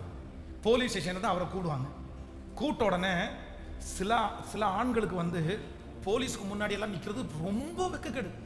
அவங்க ஃபேமிலியில யாருமே போலீஸ் வந்து பார்த்துக்கவே மாட்டாங்க. ஏன்னா போலீஸ் தன்னுடைய வீட்டுக்கு வந்தா அவ்வளவுதான் திருடனை பிடிக்க வர்றாங்கன்னே அவங்கள நினைப்பு இருக்கும். போலீஸ் எதுக்கு? நம்ம ரோட்ல இருந்து போலீஸ்கிட்ட பேச முடியாது யார்ட்டையும். பாஸ்ட் எதுக்கு போலீஸ் பேசிட்டு இருக்காரு, வண்டி எதை பிடிச்சிட்டாங்களோ?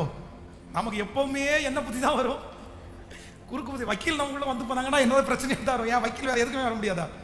அப்போ சிலருக்கு வந்து அந்த போலீஸ்ல போறது பெரிய தப்பா இருக்கும்.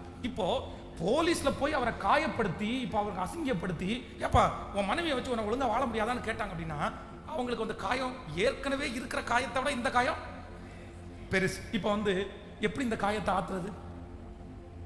ஒரு 2-3 நாள் திருப்பி வாழ்ந்து திரும்பி ரட்சிக்கப்பட்டு சரி அப்படின்றது. அடுத்து நீ என்ன போலீஸுக்கு வர மாட்டியா, இப்ப பாரு நான் உனக்கு கேஸ் கொடுக்குறேன், வக்கீலுக்கு போங்க. இது எல்லாம் பண்ணிட்டு ஒரு ஜபத்தை மட்டும் மறக்க மாட்டாங்க. ஆண்டவரே, நானும் என் கணவரும் பிரிந்திருக்கிறோம், எங்களை சேர்த்து வைக்கிறதுக்கு நீ வரமாட்டீரா? எப்போ? ஆமாமா, நீ வந்து போலீஸ் போவ, நீ வந்து வக்கீலுக்கு போவ, நீ வந்து அரசியல்வாதிகிட்ட போவ, ஆனா கடைசியில் யாரும் வேணும்? இவங்க இந்த பக்கம் போவாங்க, இவங்களை சேர்த்து வைக்கிறதுக்கு யாரு? இப்போ பிரதர், என்ன பிரதர், என்ன சிஸ்டர், ஒரு தப்பு நடந்துருச்சு, அவங்களோ நீங்களோ அந்த தப்பை திருத்துறதற்கு முயற்சி எடுக்கணுமே தவிர தப்பு மேல என்ன பண்ணிடக்கூடாது. ஏற்கனவே ஒரு பண காதலிச்சாச்சு, அதை விடுறதுக்கே அவ்வளோ பாடு. அந்த பையனை காதலிச்சா அவனை விடுறதுக்கே அவ்வளோ உபத்திரவம் பண்ணி ஜோம் பண்ணி கெஞ்சி கதறி கூப்பாடி காலில் விழுந்து கெஞ்சி, இயேசுவே என்னை காப்பாத்துங்க செத்துருவேன்னு சொல்லி ஏதோ ஒரு விதத்தில் அந்த காத்தை அந்த பக்கமாக திரும்ப பண்ணியாச்சு. இப்போ அவனை எனக்கு மறக்கவே முடியல, அதனால இப்போ பக்கத்தில் இன்னொருத்தன் என்னோட பேசினா, அதனால நான் இப்போ அதை கண்டினியூ பண்ணிட்டேன். இல்லை, நான் வந்து இது விளையாட்டுக்காக சொல்லலை, சீரியஸாக சொல்கிறேன். இப்போ அதை என்னால் விட முடியலன்னு இப்போ அடுத்து என்ன வருது? இன்னும் அப்போ வந்து அம்மா ஏற்கனவே அது உனக்கு ஒரு வேதனையாக மாறிடுச்சு, ஏற்கனவே அது நமக்கு செட் ஆகாது, அது நமக்கு கர்த்தருடைய சித்தம் இல்லைன்னு புரிஞ்சிருச்சுல, இனி அதுக்கு மேலே ஒரு தப்பை எப்படி பண்ணுறது? வேண்டாம், இதை ஸ்டாப் பண்ணிடுவோம், ஏற்கனவே பட்டது போதும் அப்படின்ற உணர்வு நம்ம வராமல் தப்பு மேலே தப்பு மேலே தப்பு பண்ண. அதனால தவறை வந்து தவறுனால சரி பண்ண சொல்லுங்க, பக்கத்தில் கையை பிடிச்சி சொல்லுங்க, நல்லா எல்லாரும் சொல்லுங்க, தவறுனால சரி பண்ண முடியாது. எல்லாரும் நல்லா சொல்லுங்க, தவறுனால சரி பண்ண முடியாது. ஆனா நமக்கு நிறைய பேருக்கு கற்றுக் கொடுத்தது என்னன்னா தவற, ஆமா முள்ளால தான் எடுக்கணும். ஆமா, ஹலோ சொல்லுங்க, எப்படி எடுக்கணும்? முள்ள முள்ளால தான் எடுப்பீங்களா? அப்புறம் ஆப்ரேஷன் பண்ணி ரெண்டையும் எடுக்க வேண்டியது இருக்கும். அதான் சிலர் சொல்லுவாங்க, சேலை முள்ளு மேல சேலை விழுந்துச்சு, இழுத்துறாத, வேகமா உருவிடாத, கோவப்படுறாத, ஒண்ணுன்னா பொறுமையா. சிலருடைய வாழ்க்கை வந்து முள்ளு மேல விழுந்த சேலை மாதிரி தான், இழுத்துடக்கூடாது, தப்பா போயிடும். இல்ல அப்படி தீமையை தீமையினாலே வெல்லு அப்படின்னு ஆண்டவர் சொல்லல. சொல்லுங்க எல்லாருமே. நிறைய பேருடைய பைபிள்ல என்ன எழுதி தெரியுமா? தீமையை தீமையினாலே வெல்லு. அவன் ஒரு கணத்துல அடிச்சால் இன்னொரு கணத்துல கொடுக்கு, பக்கத்துல வரமாட்டான். அதுதான் நிறைய பேருடைய ட்ரீட்மெண்ட். கொஞ்சம் விட்டா இயேசு அடிக்கிறார் ஊழியத்தில் போய் சேர்ந்துருவீங்கன்னு நினைக்கிறேன். மதுரையில் ஒருத்தர் இயேசு அடிக்கிறார்ன்ற ஒரு ஊழியம் வச்சிருக்கிறார். அம்மா எனக்கு ரொம்ப புதுமையா இருந்துச்சு, இது என்னடா இயேசு அடிக்கிறார் ஊழியம் அப்படின்னு கேட்டா அவர் சொன்னாராமா, யாராவது ஒருத்தன் கிறிஸ்தவனுக்கு டிஸ்டர்ப் பண்ணா அவனை ரூம்ல கூட்டு வந்து கும்முன்னு கும்மிட்டு அவனை அனுப்பி விட்டா இனி திரும்ப அவன் இந்த பக்கமே வரமாட்டான் அப்படின்னாராமா. இயேசு அடிக்கிறார் ஊழியம். அதுக்கு வசனம் என்ன தெரியுமா? அவர் சாட்டையை எடுத்து, அவருடைய கீவேர்டு அந்த வசனத்தில். அந்த அந்த ஊழியத்துக்கு ஆண்டவர் கொடுத்த தரிசனம் என்னவாமா? ஆண்டவர் எப்படி பேசினாராமா? இதை ஆண்டவர் சாட்டையை எடுத்து எப்படி இருக்காங்க பாருங்களேன். தீமையினால வெல்ல, தீமை எப்படிதான் வெல்லணும் அப்படின்னா. அதனால யாரோ ஒருத்தருக்கு ஆண்டவர் பேசுறாரு. யாருக்காக சொல்றான்னு தெரியல. பிரதர், சிஸ்டர், தகப்பனை, தாயே, ஏற்கனவே ஒரு தவறை பண்ணிட்டோம்ல, ஒரு மிஸ்டேக் நடந்துச்சுல்ல, எனக்கு ஒரு கிருபை மட்டும் கொடுங்க ஆண்டவரே, இதை கம்ப்ளீட்டா நான் என்ன பண்ணிக்கணும் அப்படின்னா திரும்ப திரும்ப மனசுல எழுதி வச்சுக்குங்க. தவறுகளினால் திருத்த, தவறுகளினால் திருத்த, தவறுகளினால் பாவத்தினால் திருத்த முடியாது. சோ நீங்க தரித்திருந்து உணர்வு அடைந்து இதை கொஞ்சம் ரெடி பண்றதுடைய கிருபையை கர்த்தரிடத்துல கேட்டு ஒரு புதிய வாழ்க்கையை நீங்க ஆரம்பிங்க. ஆண்டவர் வந்து உங்களுக்கு கிருபையா இருப்பார். உங்களுடைய மனதுக்குள்ள ஒரு பெரிய பிளான், ஒரு பெரிய திட்டம் ஓடி இருக்கலாம். யாரோ ஒருத்தர் தன்னுடைய குடும்பத்தை பிரிந்து இன்னொரு குடும்பத்தை கையில் எடுக்கக்கூடிய ஒரு சூழ்நிலையில் யாரோ ஒருத்தர் இந்த இடத்துல வந்திருக்கலாம். என் கணவனார் இறந்து போனார், என் மனைவி இறந்து போனாங்க, இல்லைன்னா என் கணவனார் விட்டு போயிட்டார், மனைவி என்னை விட்டு போயிட்டாங்க, நான் இன்னொரு வாழ்க்கையை சூஸ் பண்ணணும், எனக்கு இன்னொரு வாழ்க்கை இருக்குது, எனக்கு இன்னொரு லைஃப் இருக்குது. ஆனா அதுக்காக நீங்க ஒண்டிக்கட்டையா தனியாவே அப்படியே இருக்கணும் அப்படின்னு நான் சொல்லலை. கண்டிப்பா உங்களுக்கு ஒரு சப்போர்ட் வேணும். ஆனா ரொம்ப கவனமா நீங்க முயற்சி எடுங்க, ரொம்ப கவனமா இருங்க. ஏன்னா ஏற்கனவே ஒரு வாழ்க்கையை நம்ம தவற விட்டுட்டோம். ஆனா அடுத்த வாழ்க்கையும் நீங்க கவனமே இல்லாம திரும்பவும் அதே மாதிரி ஒரு சிச்சுவேஷன்ல போய் விழுந்துடவே கூடாது. அந்த கொடுமை இந்த கொடுமையை விட பல மடங்கு அதிகமா இருக்கும். ஒரு சம்பவத்தை சொல்லி உங்க எல்லாருக்காக ஜெபித்து முடிக்கிறேன். நீங்க எப்படி இதை நம்ப போறீங்கன்னு தெரியல. 80 வயதான ஒரு தாயார் என்னை வந்து சந்தித்தார்கள். 80 years old, 80 வருஷம்.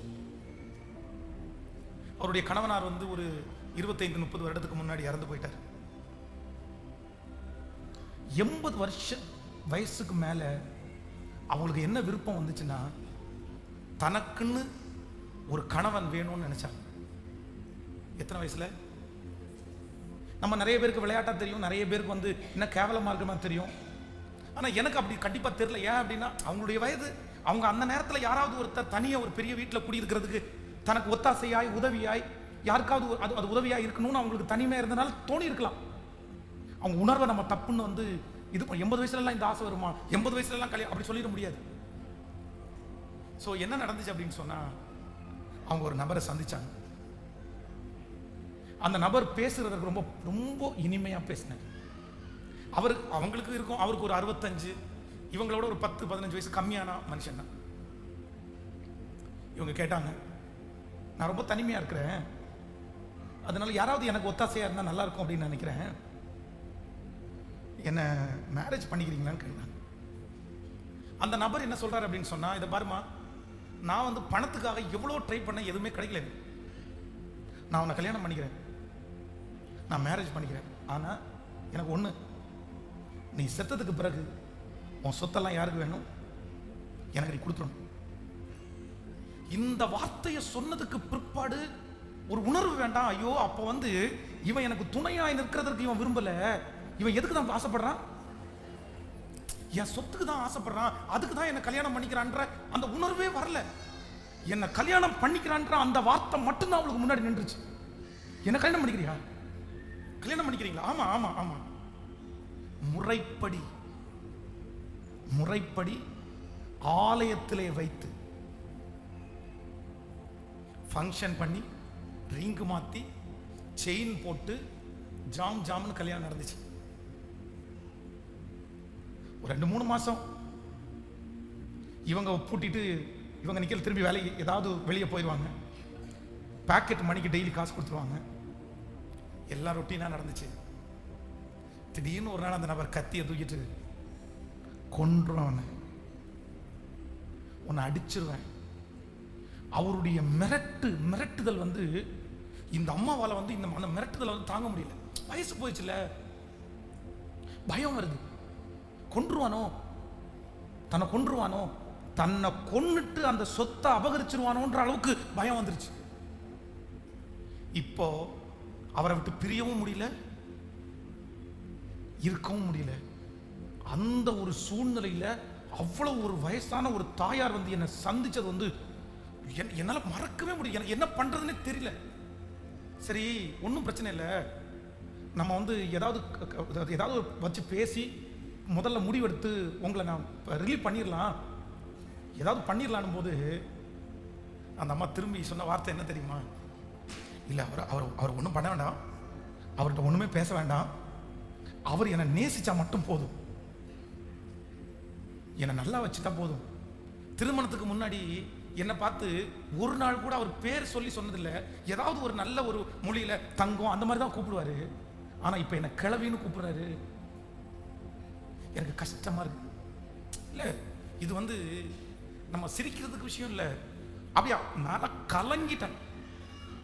அந்த தாயாருடைய நிலைமையை பார்த்து கலங்கிட்டேன். பெரிய சொத்துக்காரி, கோடீஸ்வரி. வீட்டில் மட்டும் ஒரு 8-9 ரூம் வச்சிருக்காங்கன்னு சொன்னாங்க. நான் போல, தனி காரு, மாசமான பென்ஷன், கோடீஸ்வரி, வாரிசு யாருமே இல்லை. அவ்வளவு பணத்தை கையில் வச்சிருந்தோம், ஒரு துளி நிம்மதி கூட இல்லாம அந்த 80 வயசுல வீட்டில் குடியிருக்கிற ஒரு நபர் தன்னையே கொன்றுவாரோன்ற மரண பயத்தில், என்னை கொன்றுவான்றோன்ற மரண பயத்தில் இருக்கிறது எவ்வளவு பெரிய கொடுமை தெரியுமா? அதுக்கு மாசமான ஒரு ஓல்டேஜ் ஹோம்ல இன்னைக்கு தான் நிறைய வச்சிருக்காங்களே, அவங்கள்ட்ட கொண்டு போய் கொடுத்து என்னை பார்த்துக்கங்கன்னு சொன்னா கூட அவங்க பார்த்துக்குவாங்க, அழகா பார்த்துக்குவாங்க, வேலைக்கு ஆள் வச்சு பார்த்துக்குவாங்க.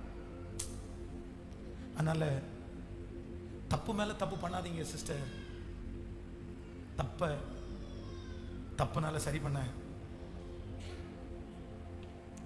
ஆனா யாரோ ஒருத்தர் ஆண்டவர் பேசிட்டு இருக்கிறார். ஏதோ ஒரு வாலிப தம்பிட்டு தங்கச்சிட்ட பேசிட்டு இருக்கிறார். இவங்களை விடுறதுக்காக அவங்கள பிடிச்சிட்டேன், இதை ஜெயிக்கிறதுக்காக அதை பிடிச்சிட்டேன்.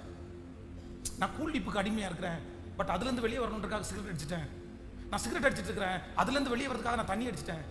பிரதர், முடியாது பிரதர். நீங்க இன்னும் வேற வித்தியாசமா தான் போயிட்டு இருக்கிறீங்க. நீங்க வந்து போதை பொருளுக்கு அடிமையா இருக்கிறீங்களா? நீங்க அதுல இருந்து விடுதலை ஆகணும்னு கத்திரத்துல ஜெபம் பண்ணுங்க. உலகம் இதுல இருந்து விடுதலை ஆகிறதுக்கு இதுல இருந்து விடுதலை ஆகிறதுக்கு இதுன்னு காமிக்கும். இதை விட அது பெரிய குழி. கடல்ல இருந்து விடுதலை ஆகணுமா? கடல்ல இருந்து விடுதலை ஆகிறதுக்காக இன்னொரு கடன் வாங்கின விடுதலை ஆக மாட்டீங்க. அதான் நான் அடிக்கடி சொல்றேன், குழி ஏற்கனவே குழி வெட்டியாச்சு, ஏற்கனவே குழிக்குள்ள இருக்கிறீங்க. அந்த குழியை மூடணுமே தவிர திரும்ப திரும்ப குழியை வெட்டி இருந்தா எப்படி குழியில இருந்து வெளியில வருவீங்க? வர முடியாது. தப்பு மேல தப்பு பண்ணிடாதீங்க. எனிவே எதுவா இருக்கலாம் உங்களுக்கு தெரியும். நான் ஒன்று பிரசங்கம் பண்ணுவேன், கர்த்தர் உங்களோட 10 விதமா பேசுவார். ஸோ இன்று எளிமை நின்று கர்த்தர் சமூகத்தில் எங்களுடைய தவறுகள் எல்லாம் திருத்திக் கொள்வதற்கு ஒரே ஒரு வாய்ப்பை மட்டும் எங்களுக்கு தாங்க ஆண்டவரே. ஓ நன்றி ஆண்டவரே, நன்றி. மாதாளை போல் உம்மை சேவி கலையே, மரியாளை போல் உம்மை சத்தமா சொல்லுங்க பார்க்கலாம். மார்த்தாளை போல் சேவி கலையே, மரியாளை போல் உம்மை நேசி கலையே.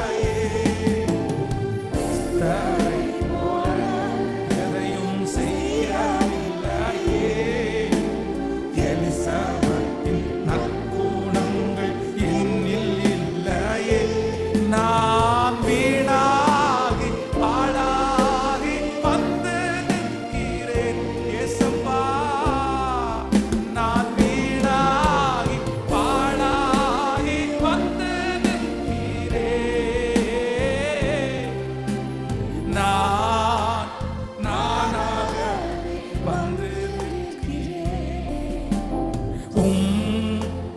பிரசன்னம் வந்து நீ இன்று ஏற்றுக்கொள்வீரா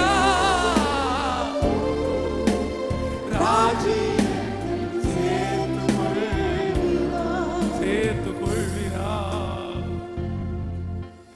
இந்த ஒரு வார்த்தையை பேசும்போது ஆண்டவர் எனக்குள்ள பெரிய பாரத்தை கொடுக்கிறார். என் இருதயத்துக்குள்ள ஒரு பெரிய வருத்தத்தை ஆண்டவர் தர. நான் நம்புறேன் அப்படி ஒரு வருத்தம் வந்துச்சுனாலே ஆண்டவர் யாரோ ஒரு இடத்துல தெளிவா பேசிட்டு இருக்கிறார்.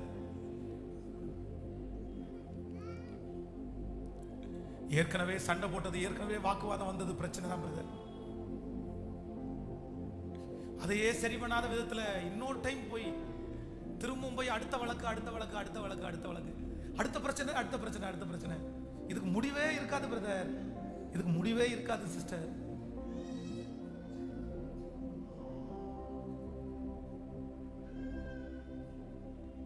இதுக்கு முடிவே இல்லை. அதான் ஆண்டவர் சொல்றாரு, நீங்க வழியிலே நின்று அந்த கேட்டு விசாரித்து அந்த வழியிலே நடைங்க, அப்பொழுது உங்களுடைய ஆத்துமாக்களுக்கு இளைப்பாறுதல் உண்டாகும். சோ வாலிப தங்கச்சிங்க எல்லாம் ஒரு நிமிஷம் பாருங்க, வாலிப தங்கச்சிங்க எல்லாம் ஒரு நிமிஷம் என்ன பாருங்க, ரொம்ப கவனமா இருங்க, நீங்க ரொம்ப கவனமா இருங்க. யாரோ ஒருத்தர் யூடியூப்ல பேசுறாங்க, சோசியல் மீடியால யாரோ ஒருத்தர் பேசுறாங்க, இன்ஸ்டாகிராம்ல இப்படி பேசிட்டாங்க, நீ ஃபைட் பண்ணு, நீ பிரச்சனை பண்ணு, நீ எதிர்த்து நில்லு, நீ கோவப்படு, நீ உன்னுடைய கெத்த காமி, நீ ஒன்னும் குறைஞ்சவ இல்ல. யாரோ ஒருத்தர் என்கரேஜ் பண்றத பார்த்துட்டு உங்க குடும்ப வாழ்க்கையை நீங்க அழிச்சிடாதீங்க. Be careful, அழிச்சிடாதீங்க. தப்பு மேல தப்பு பண்ணாதீங்க. இப்போ சகோதரிங்க எல்லாம் நிறைய மாறிட்டாங்க. ஃபர்ஸ்ட் எல்லாம் ஜெபிக்கிறவங்களே அவங்க தான். நிறைய பேர் பைபிளும் கைமா இருப்பாங்க. ஆனா இன்னைக்கு எப்ப பார்த்தாலும் ராத்திரி பகலா என்ன தெரியுமா, அந்த போனை வச்சிருமா, அந்த போனை எடுக்காதம்மா, என்னத்தம்மா நீ எஸ்எம்எஸ் பண்ணிட்டே இருப்ப, என்னத்தம்மா பேசிட்டே இருப்ப, கேட்கிறதே இல்லை, கேட்கிறதே இல்லை. ஒரு காலகட்டத்துல எல்லாம் கணவனார் கையில போனை வச்சிருக்கும் போது 24 மணி நேரம் எதுக்கு ஏன் போனை வச்சிட்டு இருக்கீங்கன்னு கேட்டா அது சண்டை வரும். இன்னைக்கு அப்படியே ஆப்போசிட்டா சண்டை வரும் நிறைய. வேணாம் சிஸ்டர், வேணாம். நான் அப்படிதான் பார்ப்பேன். நான் என்ன தப்பாவா பார்க்கிறேன்? என்ன வந்து போச்சு உங்களுக்கு? ஏன் நீங்க எதுவும் பார்க்கறது இல்லையா? நீங்க போன்ல அப்படிதான் உட்காந்துருக்கீங்களா? கணவனா இருந்தாலும் சரி, மனைவியா இருந்தாலும் சரி, ஒருத்தருக்கு ஒருத்தர் தீமைக்கு எதிர்த்து நிற்கிறதுனால ஒண்ணுமே பண்ண முடியாது சிஸ்டர். வாலிப தங்கச்சிங்க கேளுங்க, இந்த ஒன்னை விட்டுட்டு ஒண்ணு தயவு செய்து கேர்ஃபுல்லா இருங்க. என்னுடைய ஊழிய அனுபவத்துல நான் பார்த்துக்கிறேன், என்னுடைய பிள்ளைய இந்த எல்லாரையும் ஏமாத்திட்டே வருவான் பாரு ஒருத்தன், எல்லாரையும் ஏமாத்திட்டே வரும் பாரு ஒரு பிள்ளை. அதனுடைய முடிவு கடைசில ஒருத்தருடைய கையில சிக்குவாங்க பாருங்க. என் கண்ணால பார்த்துக்கிறேன். ரொம்ப ஜாலி, ரொம்ப ஜாலி. அந்த பிள்ளை ஏமாத்தியாச்சா, உடனே வர அடுத்து அடுத்து அடுத்து அடுத்து எல்லாரையும் ஸ்கிப் பண்ணிட்டு இவர் நல்லதை சூஸ் பண்றாராமா, பெஸ்ட்டை செலக்ட் பண்றாராமா. இது வந்து சரியாகாது. அதனால நீங்கள் அமர்ந்திருந்து நானே தேவன் என்று நம்மை விடுதலையாக்க வல்லவரா, நம்மை தூக்கி எடுக்க வல்லவரா? கண்டிப்பா என்னை தூக்கி எடுக்கிறதுக்கு அவர் வல்லவரா இருக்கு. நான் மட்டும் என் மனசார அவரை ஏற்றுக்கொள்ளும் போது, விட்டுக் கொடுக்கும் போது, கண்டிப்பா எவ்வளவு பெரிய தீமைனாலும் என்னை தூக்கி எடுக்கிறதுக்கு அவரால் முடியும். நிச்சயமாய் செய்வார். ஹல்லேலூயா.